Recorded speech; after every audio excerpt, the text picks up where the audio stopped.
انت مريض نفسي دي بقت بتردد كتير جدا جدا في اي حاجه. يعني انا مثلا بتناقش معاكي ولقيتيني قلت حاجه مش عاجباكي، بس يا مريضه فورا يحكم على اللي قدامه انه مريض نفسي وهو مش عارف يعني ايه كلمه مريض نفسي او مضطرب نفسيا.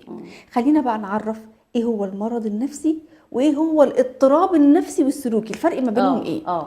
الاضطراب النفسي والسلوكي هو خلل في 3 حاجات نتعلمهم النهارده مع بعض.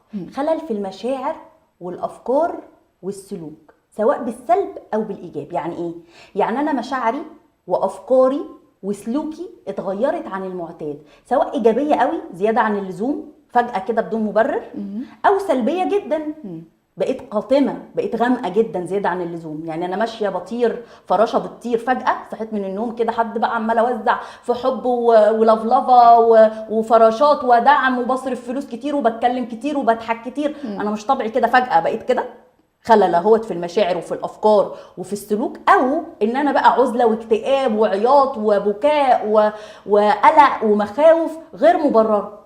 حد يقول لك انا خايف من بكره هيحصل ايه؟ يعني هو انا خايف من بكره وبيندب مخاوف. هو بكره مش بتاعنا اصلا، او مخاوف من اي حاجه، انا بضرب مثال، اي مخاوف وفكره مسيطره عليه. يعني حصل اهو خلل في المشاعر وفي الافكار ادت لخلل في السلوك.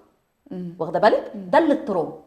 طب الخلل اللي بيحصل في ال3 عناصر اللي احنا قلناهم دول يعتبر تغيير في كيمياء الدم او في هرمونات الجسم؟ لا. المرض النفسي بقى غير. المرض النفسي هو خلل في هرمونات الجسم او تلف في خلايا المخ. نتيجه ايه؟ نتيجه جينات وراثيه، او ممكن تنشئه اجتماعيه، او حادثه، حد اتخبط على دماغه مثلا فحصل بعض الخلايا في المخ بقت تلفه فادى الى مرض نفسي هيعيش بيه وهياخد علاج ويتعالج، بس يبقى تحت العلاج يعني.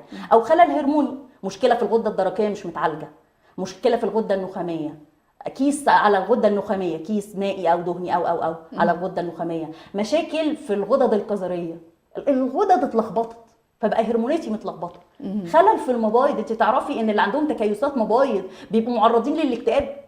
هرمونات كل اللخبطه في الهرمونات في كيمياء الدم او تلف في خلايا المخ ممكن يؤدي الى المرض النفسي. اذا المرض النفسي هو خلل عضوي طلع منه خلل سلوكي.